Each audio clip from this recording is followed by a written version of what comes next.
What's up, everyone? Scott the TroutHammer here. It is officially winter here in Oregon, and in my neck of the woods, that means brood trout fishing. It's the time of year where they start like retiring all the old brooders at the hatcheries. They throw them in lakes and ponds, sometimes in streams around the areas, but I've got a couple really good spots here where I live that are really good, reliable areas for these big rainbow trout. Not only are we fishing for big rainbow trout today, we are using minimal gear. We are using really light gear. We're using 4 and 4.5 foot ultralight rods with 2-pound test line. And we're just gonna buckle up and enjoy the ride. So I'm here at Timberland today, and we actually had an absolute crazy amount of rain come through last night. How crazy? That crazy. That thing was completely out of the water and actually had probably another like 5 or 6 feet of bank before it actually was into the pond. So that's how much rain we got just overnight last night, which is actually really good for the type of fishing we're gonna do today. I'm gonna explain why here in a minute. We're also gonna give some tips and tricks along the way. But before we do, if you haven't done so already, please click that subscribe button down there, notify bell next to it, and click all notifications so you'll be the first to see all great content that's gonna come from this channel. All right, TroutHammer versus brood trout, round like 40, I don't know. Let's get to it. Yep, you saw me. There you go, guys. That's a fish. There you go, guys. That's unreal. Oh, this is such an awesome looking fish. Oh, yeah. All right, guys, check that out. So what we're looking at for conditions right now is the end of December. It's actually Christmas Eve today, and we had, like I said, a ton of rain come through. What that does, it does two things besides raise the water temperature up. One, you can see the water is now really brown. It's kind of mixed things up a little bit. A lot of fresh new waters come through the creek that flows into this pond. All that rain also aerates the water, so it makes those fish that are willing to go roam around looking for food a lot more active. And especially when you have higher water like this, where the fish have been in the system for a little while, they're used to where their like foraging grounds are. It gives them new foraging ground opportunities. All that higher water gives them new areas to look for food. As you can see, this is a place where freshwater clams are really common, freshwater snails too. Trout do love them some freshwater snails. So we are going to use a 2-rod system today, and as I explain in every video where I use a 2-rod system, make sure you check your regulations before you go out fishing. You can use the 2-rod system that I display here. You can use 2 rods at the same time here in Oregon. You just need the 2-rod endorsement, which I do have. But this is just a 4-foot ultralight rod, Shakespeare rod. You can get a Walmart for like 20 bucks, and I relined it with some 2-pound test line because the line that typically comes on these things is just crap, and 2-pound test line I can manage a lot easier. And a simple Carolina rig with about a 1/4 ounce worth of split shot on there, a little more than 2 feet a leader going to a treble hook, and on this we're going to put some power bait dough, so this will float off the bottom with those weights keeping it anchored down, bait floating up. Nice, like, roll steady presentation and bait presentation for fish that are going around foraging. So because we've got some really muddy water, we want to use a power bait that's going to stand out in that water, not just scent, but also color presentation.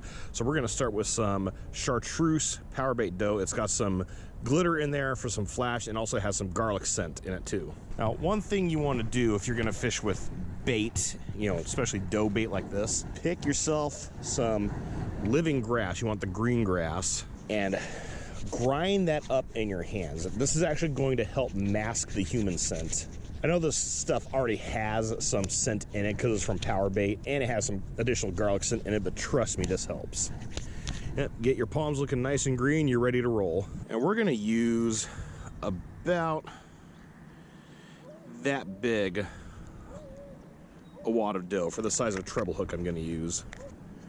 So we're gonna start this by rolling that into a ball, and then we're gonna press our hook into the ball, making sure that we're covering up the loop of the hook and the knot. And one thing I actually like to do with the treble hooks, I like to leave one hook point on that treble hook just barely exposed. So that's about the size we're working with right there. And we got our trusty rod holder already set up. And we're not gonna cast this out very far. We're only gonna go maybe about 10, 15 feet out. About right there. Only thing I'm looking for is if I can see that wad of dough, I know I'm too shallow, but I can't see it, so I'm at a good depth. And tighten the line just to where it's just barely tight. You don't want slack in the line. Set in the rod holder and wait for the doink doink. So like I said, we're using a 2-rod system. The other rod is also a little Shakespeare ultralight. It's a 4.5 foot ultralight with 2 pound test line. And I'm actually going to start out today by throwing some of these around that I found at Sportsman's Warehouse. Z-Man, I really love the plastics on these things. These things are like, you can't tear the plastic. These things last forever. They float real well too. They got real good action in cold and warm water. But I found these for some pan fishing, so I'm gonna try one of these here to start out. And I got this guy rigged up on a 1/32 ounce jig head. Now this we're gonna cruise around, cover water. We're not gonna make some very far casts. We're gonna cover water, just starting from right to left, fan casting as we go, seeing what's in front of us. Oh yeah, that stands out real nicely in this muddy water. And a reason for that, not casting very far, we're not immediately trying to cast all the way to the other side of the pond, is we want to see what's in front of us first. If we cast all the way to the end, catch something, drag it through, we're going to scare away a whole bunch of potential catches that are sitting right here in front of us. So, I walked very quietly up to the bank because I didn't want the noise to scare them. And along with that, like I explained at the start of the video, with the high water we have right now, new foraging grounds for fish, they're probably going to be in these shallow areas looking for food. So we'll increase our chances by fishing just what's right in front of us first before we start casting out further. All right, so finding some vegetation not very far out. Just kind of a surprise. Okay, wow, that's a lot of vegetation. Fan cast our way up to the bait rod and then just leapfrog it. Well, there's some signs of life right there. Normally I'd be sitting on that thing. Well, hello, I was just there. Where were you? All right, we'll finish our fan casting before we get over there. Maybe the action of the lure here will draw them over to our bait rod. So the whole point of this 2-rod system I just showed, the fan casting with, 1 rod out there for bait, 1 rod kind of cruising around with lures. Biggest thing it's meant to do is offer 2 different presentations at the same time. So you're fishing with a lure and you're fishing with a stationary bait, so you have 2 different presentations right there. You could also go with 2 different colors. Right now I'm sticking with chartreuse because I know it's going to stick out here in this water, but it allows you to use 2 different colors to find out what the fish are already wanting and then just hone in on that.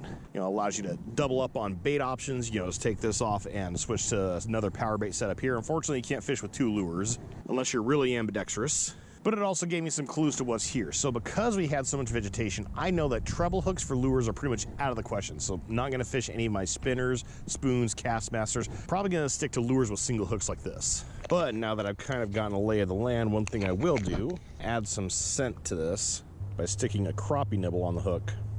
Add just a slight change to the color presentation, add some scent also, doesn't mess with the action of the lure at all. So now that we've fished close, we're gonna start fishing further and start actually casting out. Oh, we got a doink. I saw my line move. Yeah, I see the tip of the rod moving very slowly.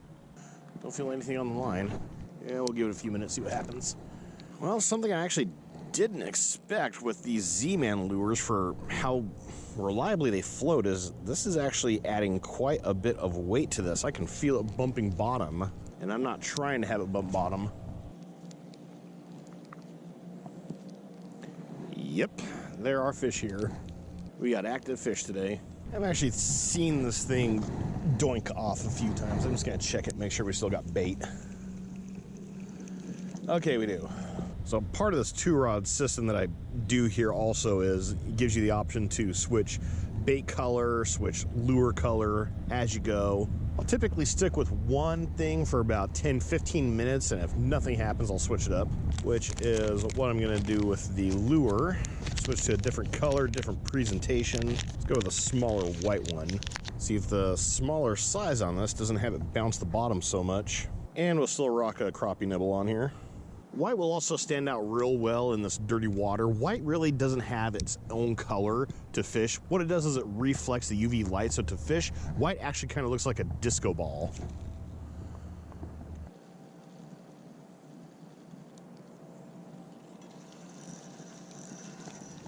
Stickfish.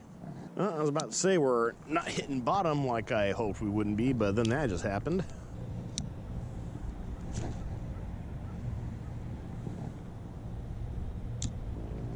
Oh, did I see doink? That's not the wind. There's no wind right now. What are you doing? Yeah, I actually think I'm going to adjust the depth on this to bring the bait up shallower.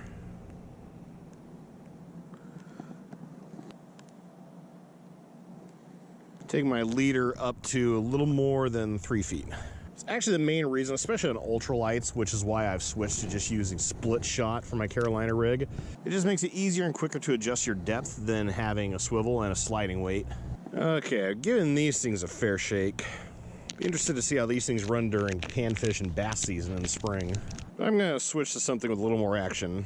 Good old Krusty. Why do I use this lure so much, you ask? Ask the fish why they love it so much. And this will definitely be lighter, so it won't be bouncing the bottom as much. More so than the Z-Man plastic, which was surprising to me. But those things didn't have a whole lot of action to them. This curly tail's got a lot of kick to it, even on a slow retrieve.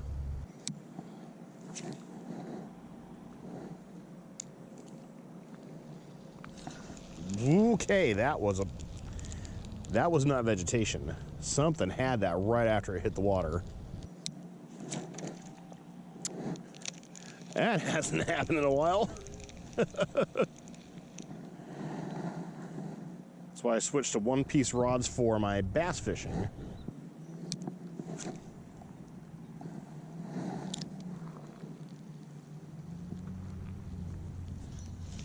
Oh, that was a fish. Yep, see. I think that was a brooder. Big wake like that swimming off. Bit on the curly tail. So I should probably tighten the drag down a little bit. But you know what? Since we've seen some signs of life over here, more so than over here, I think I'll bring my stuff over there.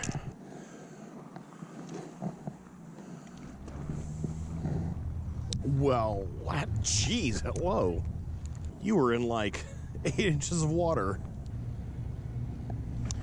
Seriously, I was just there. All right, fine, I'll come back. You know, this fish has actually been pretty close to the shore and shallow, so I'm actually gonna readjust the weight on this.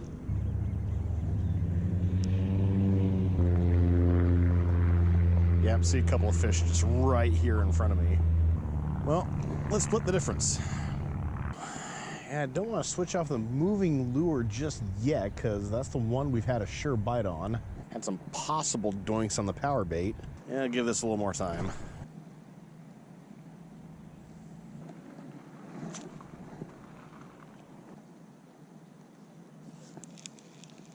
Don't know.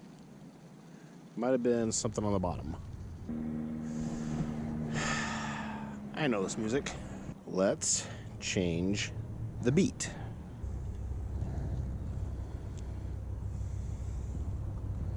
Let's try an old school float and fly.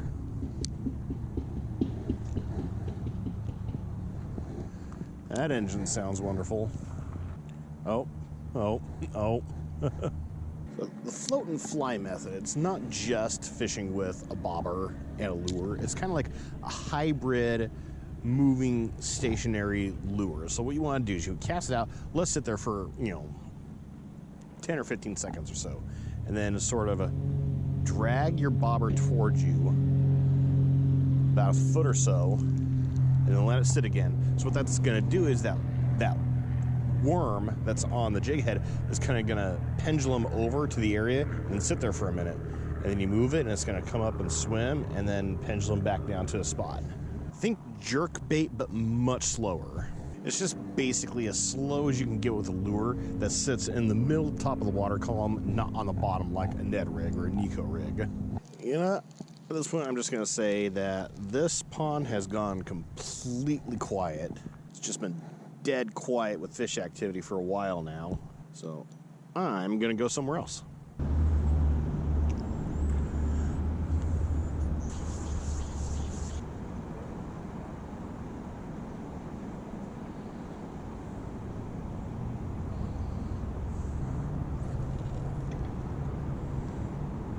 All right, new spot, same concept.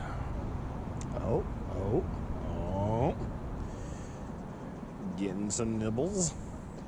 I know here we have a much higher likelihood of catching just regular old stock trout. Another big advantage of the ultralight rods, fishing right underneath a tree. Thinking this lake might be more dead than the other one. I'll just toss the power bait out here in Community Corner for a little bit and call it a night if I don't get anything.